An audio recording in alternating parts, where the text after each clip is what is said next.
حبیب خدا میگوید پروردگار میفرماید که هر وقتایی که بنده را که من دوست دارم، شما تصور کنین وقتی که خدا بنده را دوست می‌دارد، هر وقتایی که بنده را که من دوست می‌دارم، یکی از ملائکه های مقرب درگاه خود که جبرائیل است او را فریاد میزنم و برای او خبر میدهم اینی احب فلانا، ای جبرائیل آگاه باش که من فلانی را دوست می‌دارم.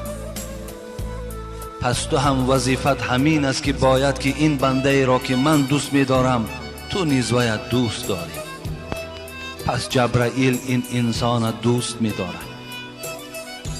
بعد از این جبرائیل در اهل آسمان که این روایت مسلم است، به اهل آسمان که این ملائکه ها هست فریاد میزند ای ملائکه هایی که عدد شما نامعلوم است، یقین دانین که پروردگار فلانی را دوست می‌دارد. وظیفه همه شما همین است که شما نیز این بنده را دوست دارید. پس اهل آسمان هم این بنده را دوست می‌دارد.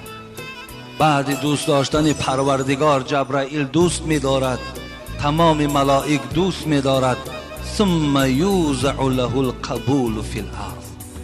حبیب خدا گفتم پروردگار بعد اینکه اهل آسمان این بنده را دوست داشتند، باز محبت این بنده را در دل آدم‌های نیک و آدم‌های پاک دامن خداوند در روی زمینم نصیب می‌کند که حتی روی زمینم این بنده را دوست می‌دارند. خدا گر لطف سازد مهربانی، کند میشی تو را گرگان چوپانی.